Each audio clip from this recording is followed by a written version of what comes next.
여러분, 오늘도 이렇게 귀한 시간을 함께할 수 있게 되어 참으로 감사합니다. 벌써 며칠째 비가 내리고 있는데요. 여러분 댁은 괜찮으신지요? 날씨가 흐리고 비가 오면 왠지 마음도 무거워지고 기분도 처지기 쉽죠. 하지만 오늘 우리가 함께 나눌 말씀을 듣고 나면 마음속에 따스한 햇살이 비치는 것 같은 그런 은혜를 받으실 겁니다.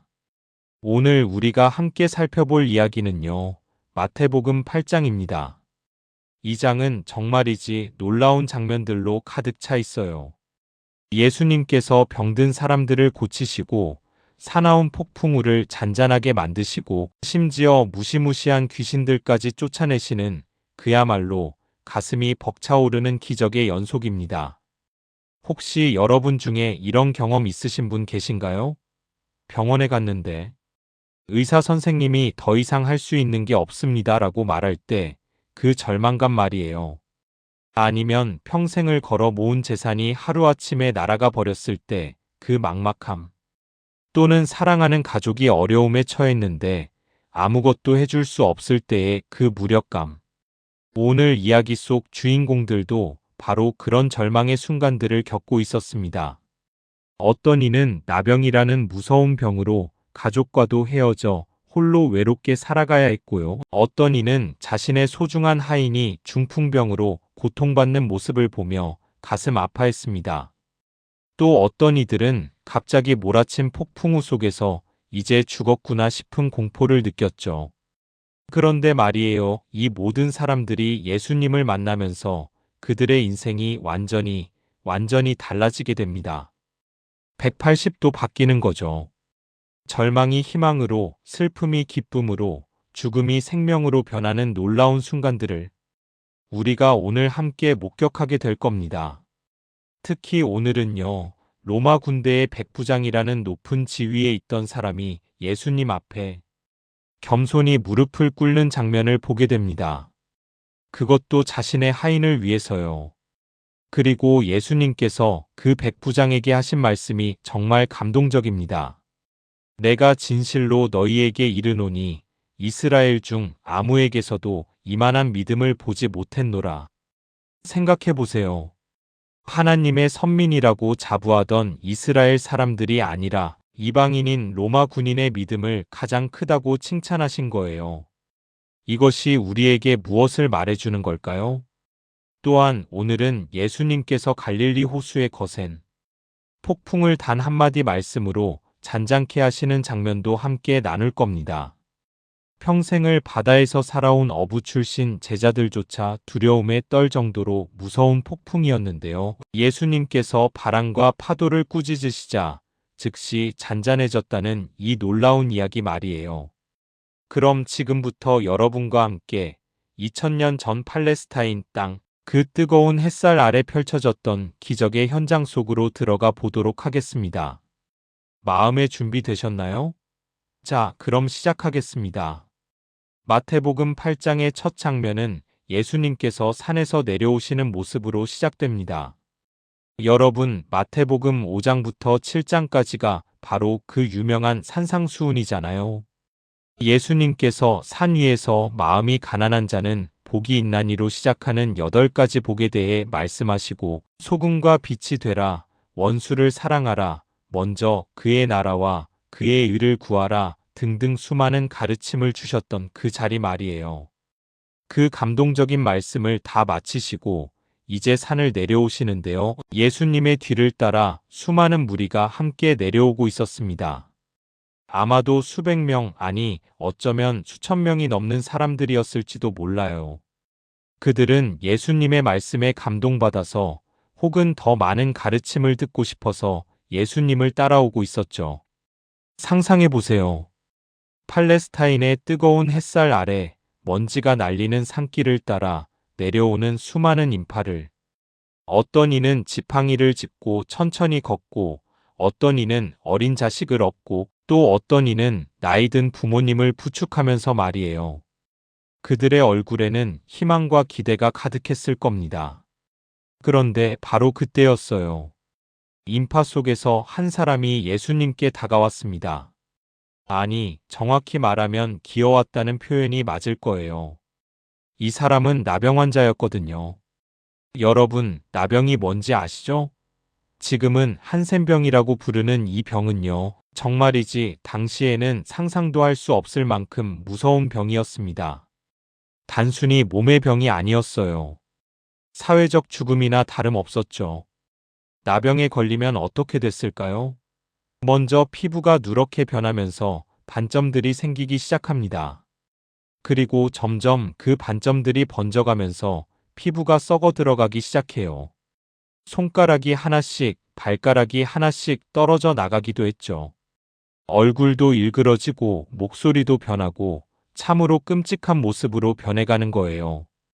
하지만 육체적 고통보다 더 큰 것은 정신적, 사회적 고통이었습니다. 레위기 13장 45절을 보면 나병 환자는 어떻게 해야 했는지 나와 있어요. 그 환자는 옷을 찢고 머리를 풀고 윗입술을 가리고 외치기를 부정하다 부정하다 할 것이요. 병 있는 날 동안은 늘 부정할 것이라. 그는 혼자 살되 진영 밖에서 살지니라. 생각해 보세요. 자신이 나병 환자라는 것을 계속 외치면서 다녀야 한다는 게 얼마나 수치스러운 일이었겠어요? 부정하다, 부정하다. 이렇게 외치면 사람들이 후다닥 피하는 거죠. 마치 전염병 환자를 대하듯이요. 가족과도 헤어져야 했습니다. 사랑하는 아내와 어린 자녀들이 있어도 말이에요. 이제 더 이상 그들을 안을 수도 손을 잡을 수도 없게 된 거예요. 마을 밖, 동굴이나 무덤 근처에서 다른 나병 환자들과 함께 무리를 지어 살아야 했죠. 상상해 보십시오. 밤이 되어 차가운 바람이 불어올 때 따뜻한 집에서 가족들과 함께 식사하던 그 시절을 떠올리며 눈물 흘렸을 그 모습을요. 어린 자식이 아빠 아빠 부르던 그 목소리가 귓가에 맴돌았을 텐데 이제는 가까이 갈 수도 없는 거예요. 그런데 이 나병 환자가 용기를 냈습니다. 율법으로는 절대 사람들에게 가까이 가면 안 되는데 예수님께 다가간 거예요. 아마도 예수님에 대한 소문을 들었을 겁니다. 소경을 보게 하시고 안진뱅이를 걷게 하시고 온갖 병을 고치신다는 그 소문 말이에요. 혹시나 하는 마음으로 예수님께 나아왔을 거예요. 마지막 희망을 걸고 말이죠. 사람들은 소스라치게 놀라며 뒤로 물러섰을 겁니다. 저 더러운 나병 환자가 감히 어떻게 예수 선생님께 가까이 가다니 하면서 수군거렸겠죠. 하지만 이 나병 환자는 예수님 앞에 엎드렸습니다. 그리고 이렇게 말했어요. 주님, 원하시면 저를 깨끗하게 하실 수 있습니다. 여러분, 이 짧은 문장 속에 담긴 깊은 의미를 아시겠어요? 이 사람은 예수님의 능력을 전혀 의심하지 않았습니다. 하실 수 있습니까? 가 아니라 하실 수 있습니다라고 단언했거든요. 그는 이미 예수님께서 온갖 병을 고치신다는 소문을 들어서 알고 있었을 거예요. 그래서 능력에 대해서는 의심이 없었죠. 다만 원하시면이라는 표현을 쓴 겁니다. 왜 그랬을까요? 자신은 너무나 더럽고 부정한 존재이기 때문에 예수님께서 과연 자신 같은 사람을 고쳐주시기를 원하실지 그 의지가 있으실지 확신할 수 없었던 거예요. 이것은 엄청난 겸손입니다. 그때 예수님께서 하신 행동이 참으로 놀랍습니다. 예수님께서는 손을 내밀어서 그를 만지셨어요. 만지신 겁니다. 여러분, 이게 얼마나 대단한 일인지 아시겠어요? 당시 율법에 따르면 나병 환자를 만지면 그 사람도 부정해지는 거예요. 7일 동안 격리되어야 하고 특별한 정결 예식을 거쳐야 했죠. 그래서 정말 아무도 나병 환자를 만지지 않았어요. 하지만 예수님은 달랐습니다. 율법보다 더 중요한 것이 있다는 것을, 바로 사랑이라는 것을 보여주신 거죠. 그 순간을 상상해 보세요. 나병 환자의 입장에서 말이에요. 아마도 나병에 걸린 이후 처음으로 느껴보는 사람의 손길이었을 겁니다. 그것도 차갑고 경멸 어린 손길이 아니라 따뜻하고 사랑이 담긴 손길이었죠. 얼마나 오랫동안 사람의 온기를 느껴보지 못했을까요? 아마도 수년, 어쩌면 십수년이었을지도 몰라요. 그 긴 세월 동안 그리워했던 따스한 체온, 부드러운 손길을 예수님을 통해 느낀 거예요. 그 순간 그의 눈에서는 뜨거운 눈물이 흘러내렸을 겁니다. 아, 이분은 나를 혐오하지 않으시는구나. 나를 더럽다고 여기지 않으시는구나. 나를 사랑하시는구나. 이런 생각이 마음속 깊은 곳에서 솟아올랐을 거예요. 예수님께서 말씀하셨습니다. 내가 원하노니 깨끗함을 받으라. 내가 원하노니라는 말씀을 들어보세요. 나병 환자가 원하시면이라고 했을 때 예수님께서는 내가 원한다고 분명히 말씀하신 거예요. 내가 걱정했던 그것, 내가 내를 고치기를 원하는지 말이다. 그래, 나는 원한다. 나는 내가 깨끗해지기를 간절히 원한다. 그러자 즉시 그 자리에서 바로 나병이 깨끗해졌습니다. 즉시라는 단어에 주목해 보세요. 천천히가 아니라 즉시예요. 순식간에 일어난 거예요. 썩어 들어가던 살이 다시 살아나고 누렇게 변했던 피부가 건강한 분홍빛으로 돌아왔습니다. 떨어져 나갔던 손가락, 발가락도 다시 자라났을지 몰라요. 기적이었죠. 진짜 기적이었습니다. 나병 환자 아니 이제는 더 이상 나병 환자가 아닌 그 사람은 자신의 손을 보고 팔을 보고 다리를 보면서 믿을 수가 없었을 거예요. 이게 정말 내 몸인가? 이게 정말이야? 꿈이 아니야? 하면서 눈물을 흘렸을 겁니다. 주변 사람들도 놀랐겠죠. 방금 전까지 끔찍한 모습이었던 사람이 이제는 완전히 정상적인 모습으로 바뀐 거잖아요. 이럴 수가. 믿을 수 없어. 하는 감탄사가 여기저기서 터져나왔을 거예요. 그런데 예수님께서는 그에게 엄하게 경고하셨습니다. 아무에게도 말하지 말고 가서 제사장에게 내 몸을 보이고 모세가 명한 예물을 드려 그들에게 증거하라. 왜 아무에게도 말하지 말라고 하셨을까요? 당시 예수님은 자신이 단순히 병 고치는 기적을 행하는 사람으로만 알려지기를 원치 않으셨습니다. 물론 병을 고치시는 것도 중요했지만 예수님의 진짜 사명은 죄인들을 구원하시는 것, 하나님 나라를 선포하시는 것이었거든요. 만약 이 소문이 퍼지면 수많은 사람들이 병 고침만을 위해 예수님께 몰려올 거예요. 그러면 예수님의 진짜 메시지는 묻히고 사람들은 단지 육체적 치유만을 구하게 될 테니까요. 또한 제사장에게 보이라고 하신 것은 율법의 절차를 따르라는 뜻이었습니다. 레위기 14장을 보면 나병이 나은 사람은 제사장에게 가서 검사를 받고 깨끗함을 인정받은 후에 특별한 예물을 드려야 한다고 나와 있어요. 이것은 단순히 율법을 지키는 것 이상의 의미가 있었습니다. 제사장들에게 하나님께서 일하고 계신다는 것을, 메시아가 오셨다는 것을 증거하는 것이었죠. 왜냐하면 구약 성경에 보면 메시아가 오시면 나병 환자를 고친다고 예언되어 있었거든요. 자, 이제 장면이 바뀝니다. 예수님께서 가버나움이라는 도시에 들어가셨어요. 가버나움은 갈릴리 호수 북쪽가에 있는 큰 마을이었는데요. 당시에 꽤 번성한 곳이었습니다. 세관도 있었고 로마 군대 주둔지도 있었고 많은 사람들이 오가는 교통의 요지였죠. 예수님께서는 이 가버나움을 사역의 본거지로 삼으셨어요. 여기서 수많은 기적을 행하시고 많은 가르침을 주셨습니다. 그때 한 백부장이 예수님께 다가왔습니다. 백부장, 여러분 이 직책이 뭔지 아시죠? 로마 군대의 장교로서 100명의 군사를 거느린 사람을 말해요. 지금으로 치면 중대장급 되는 거죠. 당시 로마는 전 세계를 지배하고 있었고 유대 땅도 로마의 식민지였어요. 로마 군인들은 유대인들을 억압하고 착취했죠. 그래서 유대인들은 로마 군인들을 아주 싫어했습니다. 원수처럼 여겼어요. 그런데 이백부장은 좀 달랐나 봐요. 그는 유대인들을 존중했고 심지어 회당을 건축해 줄 정도로 유대교를 존경했다고 해요. 다른 복음서를 보면 유대인 장로들이 예수님께 이 사람은 우리 민족을 사랑하고 우리를 위해 회당도 지어준 사람입니다 라고 간청하는 장면도 나와요. 이 백부장이 예수님께 다가와서 간곡히 부탁했습니다. 주님, 제 하인이 중풍병으로 집에 누워서 몹시 괴로워하고 있습니다. 여기서 우리가 주목해야 할 점이 있어요. 백부장이 자신의 하인을 위해 예수님께 도움을 청했다는 거예요.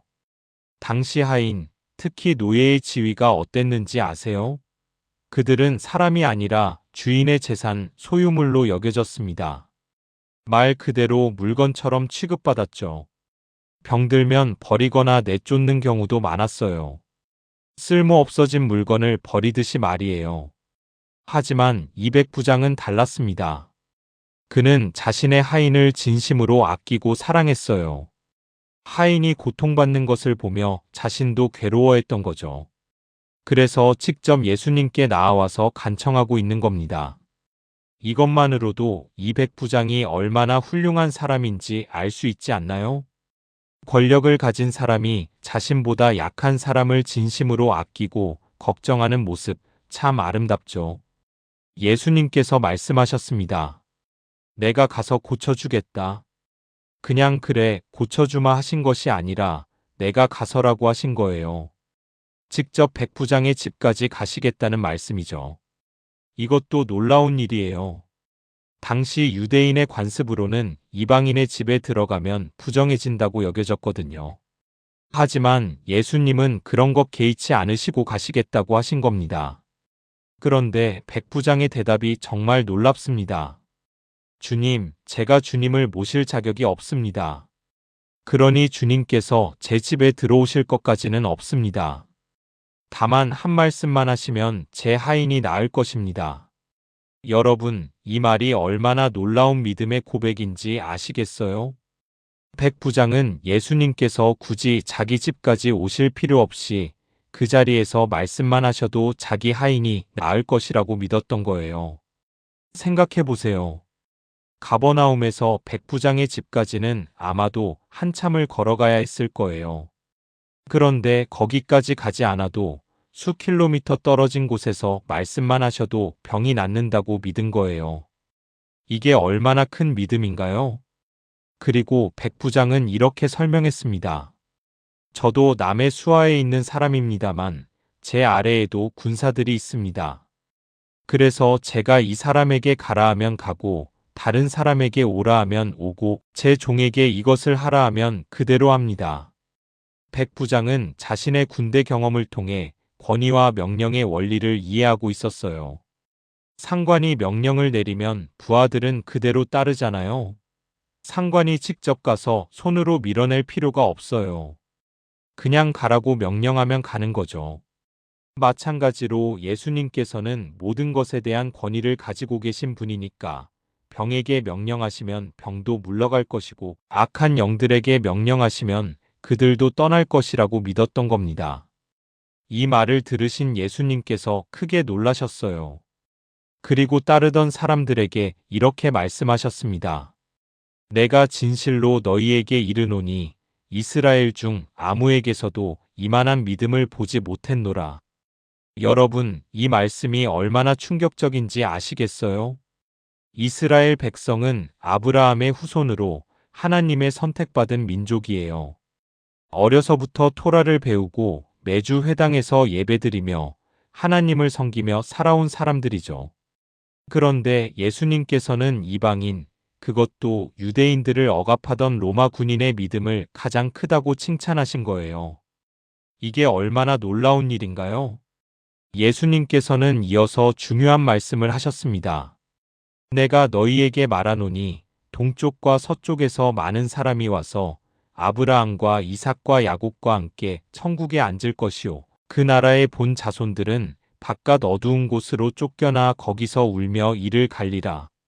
이 말씀의 의미가 뭘까요? 하나님의 나라는 혈통이나 민족으로 들어가는 것이 아니라는 거예요. 유대인이라고 자동으로 구원받는 것이 아니고 이방인이라고 자동으로 배제되는 것도 아니라는 거죠. 중요한 것은 믿음입니다. 예수님을 진정으로 믿고 그분을 주님으로 고백하는 믿음이 있느냐가 중요한 거예요. 동과 서에서 많은 사람이 온다는 것은 전 세계 모든 민족에서 사람들이 하나님 나라에 들어온다는 뜻이에요. 그런데 오히려 나라의 본 자손들, 즉 유대인이라고 자부하지만 믿음이 없는 사람들은 천국에 들어가지 못한다는 경고의 말씀이죠. 바깥 어두운 곳으로 쫓겨나 울며 이를 간다는 표현은 지옥을 의미해요. 상상만 해도 끔찍하죠? 영원한 어둠 속에서 후회와 고통으로 이를 가는 그 상태 말이에요. 예수님께서 백부장에게 말씀하셨습니다. 가라. 내가 믿은 대로 될지어다. 내가 믿은 대로 될지어다. 이 말씀을 곱씹어 보세요. 백부장이 믿은 것은 뭐였나요? 예수님께서 말씀만 하시면 병이 나을 것이라고 믿었죠. 그래서 그가 믿은 대로 이루어진 거예요. 바로 그 시각에 그 순간에 백부장의 하인이 나았습니다. 중풍병으로 몸을 움직일 수도 없이 누워있던 하인이 벌떡 일어난 거예요. 백부장이 집에 돌아갔을 때의 그 감동적인 장면을 상상해 보세요.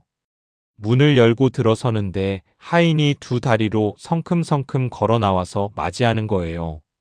주인님 하면서요. 백부장은 믿을 수가 없었을 거예요. 이게 정말이야? 하면서 하인을 껴안았을 겁니다. 그리고 무릎을 꿇고 하나님께 감사 기도를 드렸겠죠. 여러분, 우리도 이런 믿음이 필요하지 않을까요? 예수님의 능력을 의심하지 않고 그분의 말씀 한마디면 충분하다고 믿는 그런 믿음 말이에요. 때로 우리는 하나님께 기도하면서도 의심할 때가 있어요.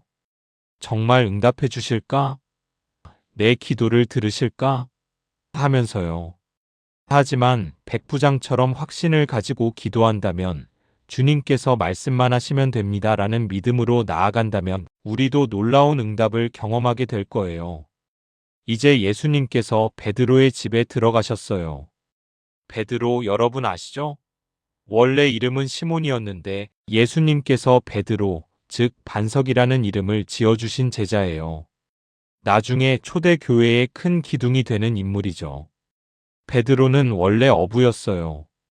형제인 안드레와 함께 고기를 잡으며 살았는데 예수님의 부르심을 받고 모든 것을 버리고 따랐죠. 그는 가버나움에 집이 있었고 장모님과 함께 살고 있었어요.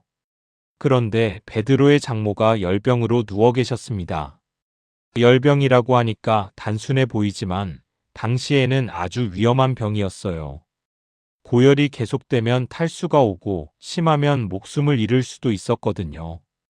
베드로는 걱정이 태산 같았을 거예요.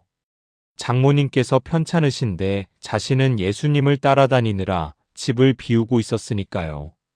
아내도 걱정이 많았겠죠. 예수님께서 베드로의 집에 들어가셔서 병든 장모를 보셨어요. 그리고 그 여인의 손을 만지셨습니다.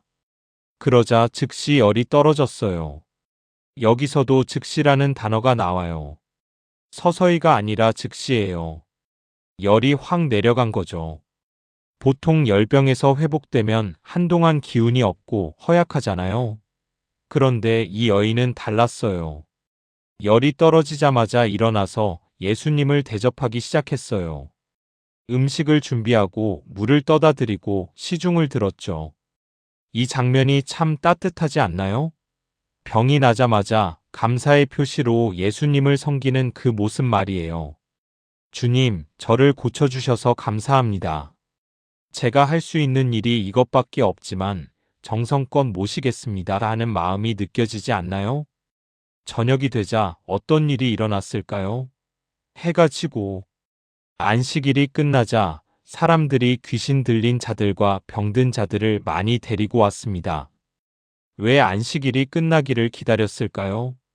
유대인의 율법에 따르면 안식일에는 일을 해서는 안 됐어요. 병자를 데리고 가는 것도 일에 해당한다고 생각했죠. 그래서 해가 지고 안식일이 끝나기를 기다렸다가 예수님께 데려온 거예요. 베드로의 집 앞에 수많은 사람들이 모여들었을 거예요. 지팡이를 짚고 온 사람, 들것에 실려온 사람, 손발이 뒤틀린 사람, 눈먼 사람, 기먹은 사람, 온갖 병든 사람들로 가득했죠. 그 중에는 귀신 들린 사람들도 많았어요. 귀신 들린 사람들은 정말 무서웠어요. 자기 자신을 해치고 이상한 소리를 지르고 사람들을 공격하기도 했죠. 가족들은 어떻게든 그들을 붙잡아 두려고 했지만 힘들었어요. 예수님께서는 한 사람 한 사람을 다 고쳐주셨어요. 말씀으로 귀신들을 쫓아내시고 손을 얹어 병을 고치셨죠. 상상해 보세요. 밤새도록 이어진 치유의 역사를요. 고쳐주세요. 저희 아버지를 살려주세요. 이 아이를 좀 봐주세요. 하는 간절한 외침들이 끊이지 않았을 거예요. 예수님은 지치지 않으셨을까요? 인간의 몸을 입고 계셨으니 피곤하셨을 텐데요. 하지만 예수님은 한 사람 한 사람을 다 귀하게 여기시고 정성껏 고쳐주셨어요. 마태는 이것이 선지자 이사야를 통해 하신 말씀을 이루기 위함이었다고 기록합니다. 그가 우리의 연약함을 친히 담당하시고 병을 짊어지셨도다. 이 말씀은 이사야 53장에 나오는 메시아에 대한 예언이에요. 메시아께서 우리의 모든 아픔과 고통을 대신 짊어지신다는 내용이죠. 여러분, 예수님께서는 단순히 병만 고치신 것이 아니에요. 우리의 모든 연약함, 모든 아픔, 모든 슬픔을 친히 담당하신 거예요. 나중에 십자가에서 우리의 모든 죄까지 짊어지시게 되죠. 그런데 이렇게 많은 사람들이 몰려들자 어떤 일이 일어났을까요? 예수님께서는 제자들에게 건너편으로 가자고 하셨어요. 왜 그러셨을까요? 너무 많은 사람들이 몰려와서 피곤하셨을까요?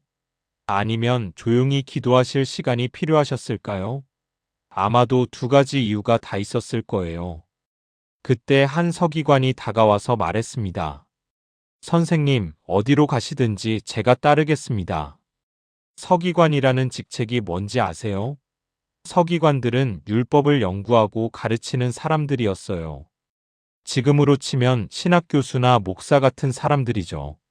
사회적으로 존경받는 위치에 있었고 경제적으로도 안정되어 있었어요. 그런 사람이 예수님을 따르겠다고 나선 거예요. 이것은 대단한 결심이었어요. 안정된 지위와 수입을 포기하고 예수님을 따르겠다는 뜻이니까요. 얼마나 열정적인 고백인가요? 어디로 가시든지 따르겠습니다. 무조건 따르겠다는 거잖아요. 하지만 예수님의 대답은 냉정했습니다. 여우도 굴이 있고 공중의 새도 거처가 있으되 인자는 머리 둘 곳이 없다. 예수님께서는 이 서기관에게 현실을 직시하게 하신 거예요. 예수님을 따르는 길이 얼마나 험하고 어려운 길인지 말씀하신 거죠. 여우도 굴이 있고라는 표현을 보세요. 들짐승인 여우도 돌아갈 집이 있고 공중의 새도 거처가 있다는 말씀처럼 새들도 둥지가 있어요. 그런데 인자, 즉 예수님은 머리 둘 곳조차 없다는 거예요. 이게 무슨 뜻일까요? 예수님께서는 고정된 집이 없으셨어요. 이 마을 저 마을을 다니시면서 때로는 밤하늘 아래서 주무시고 때로는 누군가의 집에 얹혀서 주무셨죠. 편안한 침대도 없었고 따뜻한 방도 없었어요. 겨울에는 추위에 떨고 여름에는 더위에 땀을 흘리며 사셨죠. 예수님께서는 이 서기관에게 말씀하시는 거예요. 내가 나를 따르겠다고? 좋아, 하지만 나를 따르는 것은 편안한 삶을 의미하지 않아. 오히려 고난과 희생이 따르는 길이지. 그래도 따를 준비가 되어 있니? 이 말씀을 듣고 그 서기관이 어떻게 했는지는 성경에 나와 있지 않아요. 아마도 그 자리에서 물러섰을지도 몰라요. 아, 제가 생각했던 것과는 다르네요 하면서요. 또 다른 제자가 말했습니다. 주여, 먼저 가서 제 아버지를 장사 지내도록 허락해 주십시오. 이 제자의 요청도 충분히 이해가 가죠? 부모님의 장례는 자식으로서 당연히 치러야 할 의무예요. 특히 유대 문화에서 부모님을 공경하는 것은 아주 중요한 가치였거든요. 십계명에도 내 부모를 공경하라고 나와 있잖아요. 그런데 이제 아버지가 돌아가셨는데 장례를 치르고 오겠다는 것은 너무나 당연한 요청 아닌가요? 하지만 예수님의 대답은 의외였습니다. 죽은 자들이 그들의 죽은 자들을 장사하게 하고 너는 나를 따르라. 이 말씀이 참 어렵죠? 무슨 뜻일까요? 예수님께서 부모를 소홀히 하라고 말씀하시는 걸까요? 아닙니다. 절대 그런 뜻이 아니에요. 여기서 죽은 자들은 영적으로 죽은 사람들을 의미해요. 예수님을 믿지 않는 사람들, 하나님을 모르고 사는 사람들을 말하는 거죠. 그들이 육체적으로 죽은 사람의 장례를 치르게 하고 너는 영적으로 살아있는 사람으로서 나를 따르라는 뜻이에요. 예수님께서 강조하신 것은 우선순위예요. 물론 부모님께 효도하는 것도 중요해요. 하지만 하나님을 따르는 것이 그보다 더 우선되어야 한다는 거죠. 또 다른 해석도 있어요. 어쩌면 이 제자의 아버지가 아직 돌아가시지 않았을 수도 있다는 거예요. 아버지를 장사 지내게 해달라는 말이 아버지가 돌아가실 때까지 기다려달라는 뜻일 수도 있다는 거죠. 그렇다면 이것은 핑계일 수 있어요. 지금 당장은 못 따라가겠고 나중에 따라가겠다는 식의 말이죠. 그래서 예수님께서 지금 당장 따르라고 하신 거예요. 여러분, 우리도 그렇지 않나요? 하나님을 따르고 싶은데 이것저것 핑계를 대며 미루는 경우 말이에요. 나중에 시간 나면, 은퇴하고 나서, 이 일만 끝나면 하면서요. 하지만 지금이 가장 중요한 시간이에요. 내일은 어떻게 될지 아무도 몰라요. 그래서 오늘, 지금 이 순간에 결단해야 하는 거죠. 자, 이제 예수님과 제자들이 배를 타고 바다를 건너갑니다. 갈릴리 호수는 남북으로 약 21km, 동서로 약 12km 정도 되는 큰 호수예요. 사실 호수라기보다는 작은 바다 같은 느낌이죠. 이 호수는 해수면보다 약 200m나 낮은 곳에 위치해 있고 주변이 높은 산들로 둘러싸여 있어요. 그래서 날씨가 급변하는 것으로 유명했죠. 갑자기 강한 바람이 산 너머로 내려오면 잔잔하던 호수가 순식간에 거친 파도로 변하곤 했어요. 예수님께서는 배에 타셔서 주무시기 시작하셨어요. 아마도 정말 피곤하셨나 봐요.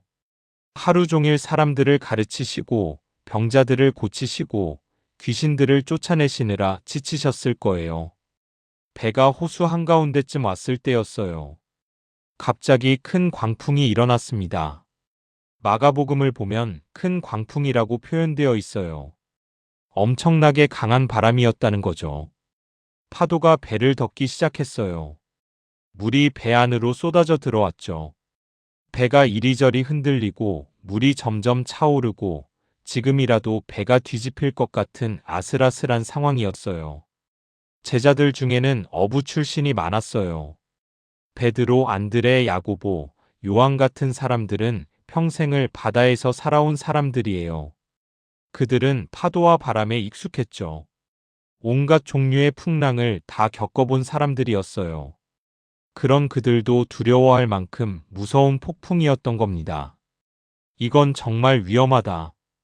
우리 죽는다. 싶었던 거죠. 그런데 예수님은 어떻게 하고 계셨을까요? 배가 흔들리고 물이 들이치는데도 예수님은 여전히 주무시고 계셨어요. 고요히 잠들어 계셨죠. 제자들은 당황했을 거예요. 어떻게 이 상황에서 주무실 수가 있지? 우리는 죽기 직전인데 하면서요. 여러분, 이 장면이 우리 삶과 비슷하지 않나요? 우리가 인생의 폭풍을 만났을 때 하나님께서 침묵하시는 것처럼 느껴질 때가 있잖아요. 병원에서 나쁜 소식을 듣고 하나님, 왜 저를 도와주지 않으세요? 하고 부르짖을 때, 사업이 망하고 재산을 다 잃고 하나님, 어디 계세요? 할 때, 가족이 떠나가고 홀로 남겨졌을 때 하나님, 저를 잊으신 건가요? 할 때, 그때 하나님은 마치 주무시는 것처럼 응답이 없는 것 같아요. 기도해도 조용하고 부르짖어도 대답이 없고 점점 상황은 악화되기만 하는 것 같죠. 제자들이 예수님을 깨웠어요. 주님, 주님, 깨어나세요. 구원하소서. 우리가 죽겠나이다. 절박한 외침이었어요. 생명이 위태로운 순간이었으니까요. 예수님께서 일어나셨어요. 그리고 제자들에게 먼저 말씀하셨습니다. 어찌하여 무서워하느냐? 믿음이 작은 자들아. 믿음이 작은 자들이라는 표현을 주목해 보세요. 예수님께서는 그들에게 믿음이 아예 없다고 하신 것이 아니에요. 믿음이 작다고 하셨죠. 제자들은 예수님을 따르기로 결단한 사람들이에요. 믿음이 있었어요. 하지만 그 믿음이 아직 작았던 거예요. 시험을 만났을 때, 환난을 만났을 때 흔들리는 그런 믿음이었죠. 어찌하여 무서워하느냐? 는 말씀은 책망이기도 하지만 동시에 위로이기도 해요. 너희와 함께 있는 내가 누군지 잊었느냐? 내가 여기 있는데 무엇이 두렵겠느냐? 하는 뜻이거든요. 그리고는 일어나서 바람과 바다를 꾸짖으셨어요. 마치 말귀를 못 알아듣는 아이를 꾸짖듯이 말이에요. 그러자 즉시 아주 잔잔해졌습니다. 몇 초 전까지만 해도 배를 덮을 듯이 거칠게 일렁이던 파도가 강하게 휘몰아치던 바람이 순식간에 멈춘 거예요. 마치 거짓말처럼 고요해졌죠. 제자들은 서로 얼굴을 쳐다봤을 거예요. 믿을 수가 없었죠. 방금까지 죽을 뻔했는데 이제는 잔잔한 호수 위에 평화롭게 떠 있는 거예요. 그들은 서로 수군거렸습니다. 이분이 대체 어떤 분이기에 바람과 바다까지도 순종하는가? 생각해 보세요. 사람이 자연현상의 명령을 내리니 순종하는 거예요. 이게 가능하려면 그 사람이 누구여야 할까요? 정답은 하나밖에 없어요. 창조주 하나님이어야만 가능한 일이에요. 바람과 바다를 만드신 분만이 그것들을 통제하실 수 있는 거니까요. 제자들은 서서히 깨달아가고 있었어요. 아, 예수님은 단순한 선생님이 아니시구나. 선지자도 아니시고 그 이상이시구나. 어쩌면 이분이 아직 완전히 깨닫지는 못했지만 점점 예수님이 하나님의 아들이심을 알아가고 있었던 거죠. 여러분, 우리 인생의 폭풍도 예수님께는 아무것도 아닌 일이에요. 우리에게는 감당할 수 없는 큰 문제 같지만 예수님께는 단 한마디 말씀으로 해결되는 작은 일입니다. 재정 문제로 밤잠을 못 이루고 계신가요? 건강 문제로 고통받고 계신가요? 자녀 문제로 마음 아파하고 계신가요? 외로움과 슬픔으로 눈물 흘리고 계신가요? 예수님께 나아오세요. 그분께 부르짖으세요. 주님, 도와주세요. 구원하소서. 라고요. 그러면 예수님께서 일어나셔서 여러분의 인생의 풍랑을 잔잔케 하실 겁니다. 예수님과 제자들은 건너편 거라사 지방에 이르렀습니다. 거라사는 갈릴리 호수 동편에 있는 지역으로 이방인들이 주로 사는 곳이었어요. 데카폴리스, 즉 10개의 도시라고 불리는 그리스 문화권 지역이었죠. 유대인들은 이런 이방 지역을 좋아하지 않았어요. 부정한 곳이라고 여겼죠. 하지만 예수님은 개의치 않으시고 가셨어요. 복음은 유대인뿐 아니라 모든 민족을 위한 것이니까요. 예수님께서 배에서 내리시자마자 무덤 사이에서 두 사람이 나왔습니다. 이들은 귀신 들린 사람들이었어요. 무덤 사이에 산다는 것 상상이 되시나요? 죽은 자들의 시신이 안치된 곳에서 산다는 것은 완전히 정상적인 삶에서 벗어난 것을 의미해요. 유대인들에게 무덤은 가장 부정한 장소였어요. 시체를 만지면 7일 동안 부정하다고 여겨졌으니까요. 그런 곳에서 사는 사람이라니 사회에서 완전히 추방당한 거나 마찬가지였죠. 이 두 사람은 얼마나 사나웠던지 아무도 그 길로 지나다닐 수 없을 정도였다고 해요. 사람을 보면 공격했고 소리를 지르고 돌을 던졌을 거예요. 가족들이 애써 붙잡아 두려고 해도 쇠사슬을 끊어버리고 도망쳤대요. 다른 복음서를 보면 사슬과 고랑을 끊어버릴 정도로 힘이 셌다고 나와 있어요. 귀신의 힘이었죠. 밤이면 무덤과 산에서 소리를 지르며 돌로 자기 몸을 상하게 했어요. 옷도 벗어던지고 알몸으로 돌아다녔고요. 정말 비참한 모습이었죠. 이들의 가족은 얼마나 가슴 아팠을까요? 한때는 정상적이었을 그들이 사랑하는 아들이, 남편이, 아버지가 이렇게 변해버린 거예요. 밤마다 그들이 지르는 소리를 들으면서 눈물을 흘렸을 겁니다. 예수님께서 오시자 귀신들이 소리를 질렀습니다. 하나님의 아들이여, 우리와 당신이 무슨 상관이 있나이까? 때가 이르기 전에 우리를 괴롭게 하려고 여기 오셨나이까? 놀랍지 않나요? 귀신들도 예수님이 누구신지 알고 있었어요. 하나님의 아들이라는 것을요. 그리고 자신들에게 정해진 심판의 때가 있다는 것도 알고 있었죠. 때가 이르기 전에라는 표현을 보세요. 귀신들은 언젠가 자신들이 심판받아 영원한 형벌을 받게 될 것을 알고 있었어요. 그런데 아직 그때가 오지 않았다고 생각했던 거죠. 하지만 예수님께서 오셨다는 것은 그 심판의 때가 당겨졌다는 뜻이에요. 하나님의 나라가 임했고 사탄의 권세가 무너지기 시작한 거니까요. 마침 멀리서 많은 돼지떼가 먹고 있었습니다. 아마도 2,000마리 정도 되는 큰 무리였다고 다른 복음서에 나와 있어요. 유대인들은 돼지를 부정한 동물로 여겨 먹지도 기르지도 않았어요. 레위기에 보면 돼지는 먹으면 안 되는 동물 목록에 들어가 있죠. 하지만 여기는 이방 지역이었으니까 돼지를 많이 기르고 있었던 거예요. 귀신들이 예수님께 간청했어요. 만일 우리를 쫓아내실진데 돼지떼에 들어가기를 허락하소서. 왜 귀신들이 이런 요청을 했을까요? 귀신들은 육체가 없어서 어딘가에 머물러야 해요. 사람의 몸이 가장 좋고 그게 안 되면 동물이라도 들어가고 싶었던 거죠. 예수님께서 가라고 하시니 귀신들이 나와서 돼지에게로 들어갔어요. 그러자 어떤 일이 일어났을까요? 온 떼가 2,000마리나 되는 돼지떼가 미친 듯이 달리기 시작했어요. 비탈을 향해 내려달렸죠. 그리고 그대로 바다에 빠져 물에서 몰사했습니다. 돼지치는 사람들은 놀라고 당황했을 거예요. 한순간에 2,000마리의 돼지가 다 죽어버린 거잖아요. 엄청난 재산 피해였죠. 그들은 달아나 성 안으로 들어가서 이 모든 일과 귀신 들렸던 자들의 일을 알렸어요. 온 성읍 사람들이 예수님을 만나러 나왔습니다. 그들이 나왔을 때 본 광경은 놀라운 것이었어요. 그 무시무시하던 두 사람이 이제는 옷을 입고 정신이 온전하여 예수님 곁에 앉아 있는 거예요. 사람들은 두려워했어요.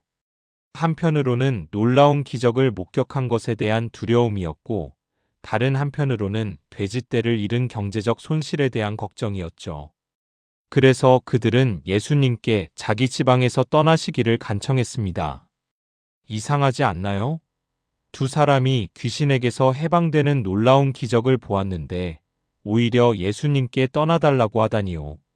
아마도 여러 이유가 있었을 거예요. 첫째, 돼지떼를 잃은 경제적 손실이 컸어요. 2,000마리의 돼지라면 엄청난 재산이었죠. 둘째, 예수님의 능력이 두려웠어요. 이런 엄청난 능력을 가진 분이 계속 머물면 또 무슨 일이 일어날지 몰랐으니까요. 하지만 가장 큰 이유는 그들이 변화를 원치 않았다는 거예요. 두 사람이 구원받은 것보다 돼지떼를 잃은 것이 더 중요했던 거죠. 기적보다 돈이 더 소중했던 겁니다. 여러분, 때로 우리도 그렇지 않나요? 하나님께서 우리 삶에 역사하시려고 하실 때 그것이 우리에게 불편함이나 손실을 가져온다고 생각되면 거부하는 경우 말이에요. 하나님, 제 삶에 역사해 주세요. 하지만 제가 좋아하는 이것만은 건드리지 마세요. 이런 태도로 기도할 때가 있잖아요. 하지만 진정한 변화는 불편함을 동반해요. 낡은 것을 버리고 새 것을 받아들여야 하니까요. 거라사 사람들은 예수님을 거부했지만 귀신에게서 해방된 두 사람은 달랐어요. 그들은 예수님을 따라가기를 원했어요. 당연하죠. 자기 인생을 완전히 바꿔주신 분이니까요. 하지만 예수님께서는 그들에게 집으로 돌아가서 하나님께서 내게 어떻게 큰 일을 행하셨는지 알리라고 하셨어요. 그들은 데카폴리스 지역 전체에 예수님께서 행하신 일을 전파했고 모든 사람이 놀라워했습니다. 여러분, 마태복음 8장을 통해 우리가 본 것이 무엇인가요? 나병 환자가 고침받은 이야기, 백부장의 하인이 치유받은 이야기, 베드로 장모의 열병이 나은 이야기, 폭풍이 잔잔해진 이야기, 귀신 들린 자들이 해방된 이야기. 이 모든 이야기의 공통점이 무엇일까요? 절망적인 상황에서 예수님을 만나 완전히 새로운 삶을 선물 받았다는 거예요. 나병 환자는 사회로 돌아갈 수 있게 되었고, 백부장의 하인은 건강을 되찾았고, 베드로의 장모는 다시 일어나 사람들을 섬길 수 있게 되었고, 제자들은 죽을 뻔한 위기에서 구원받았고, 귀신 들린 자들은 자유를 얻었어요. 하지만 더 중요한 것은 예수님께서 단순히 능력만 있는 분이 아니라는 거예요. 예수님은 우리를 진심으로 사랑하시는 분이세요. 나병 환자를 만지신 그 따뜻한 손길 기억하세요? 아무도 만지려 하지 않던 그 사람을 예수님은 먼저 손을 내밀어 만지셨어요. 백부장의 믿음을 칭찬하신 그 음성 기억하세요? 이방인이었지만 그의 믿음을 높이 평가하시고 인정해 주셨어요. 두려워하는 제자들에게 어찌하여 무서워하느냐고 하시며 안심시키신 그 모습 기억하세요? 책망하시면서도 동시에 위로하셨어요. 이 모든 것이 바로 사랑이에요. 예수님의 사랑이죠. 여러분도 지금 인생의 어떤 풍랑을 만나고 계신가요? 혹시 나병 환자처럼 사회에서 소외되고 외로움을 느끼고 계신가요? 백부장처럼 사랑하는 사람의 병을 보며 가슴 아파하고 계신가요? 혹시 제자들처럼 인생의 폭풍우 속에서 이제 끝이구나 싶은 절망을 느끼고 계신가요? 아니면 귀신 들린 자들처럼 어떤 문제에 사로잡혀서 헤어나오지 못하고 계신가요? 오늘 이 말씀을 통해 기억하십시오. 예수님은 지금도 살아계시고 여러분의 기도를 들으신다는 것을요. 그분은 여전히 병을 고치시고 폭풍을 잔잔케 하시고 귀신을 쫓아내십니다. 더 중요한 것은 그분이 여러분을 사랑하신다는 거예요. 나병 환자를 만지셨던 그 사랑으로, 백부장을 칭찬하셨던 그 사랑으로, 두려워하는 제자들을 안심시키셨던 그 사랑으로 여러분도 사랑하십니다. 나이가 들수록 우리는 더 많은 연약함을 느낍니다. 몸도 예전 같지 않고 기억력도 떨어지고 눈도 침침하고 귀도 어두워지고 여기저기 아픈 곳이 생기죠. 가족도 하나둘 떠나고 친구들도 세상을 떠나고 때로는 외롭고 쓸쓸하기도 합니다. 나이 들면 쓸모 없어지는 건가? 하는 생각이 들 때도 있어요. 하지만 예수님의 눈에 여러분은 여전히 귀하고 소중한 존재입니다. 여러분의 연약함을 아시고 여러분의 아픔을 아십니다. 그리고 내가 친히 내 연약함을 담당하고 내 병을 짊어졌노라고 말씀하세요. 우리가 할 일은 예수님께 나아가는 것입니다. 나병 환자처럼 겸손히, 백부장처럼 믿음으로, 제자들처럼 절박하게 예수님께 나아가는 거예요.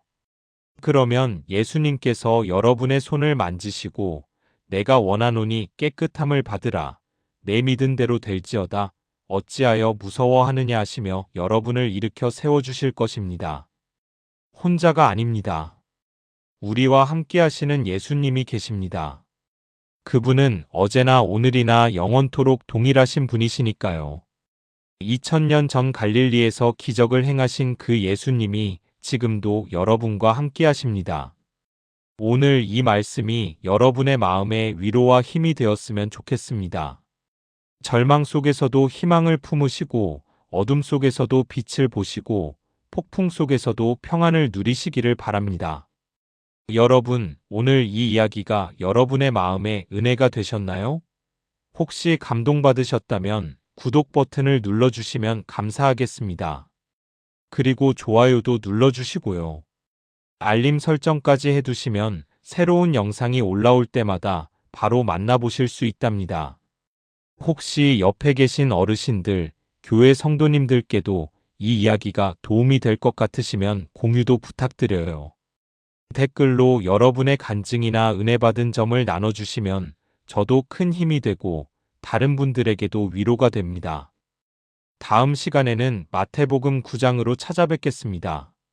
예수님께서 중풍병자를 고치시면서 내 죄 사함을 받았느니라고 하신 그 감동적인 이야기, 세리마태를 부르신 이야기, 그리고 건강한 자에게는 의사가 쓸데없고 병든 자에게라야 쓸데있다고 하신 그 은혜로운 말씀을 함께 나누겠습니다. 그때까지 주님의 은혜와 평강이 여러분과 함께 하시길 기도합니다. 건강하시고 행복하세요. 주님의 사랑이 여러분의 마음에 가득하시기를 바랍니다. 감사합니다.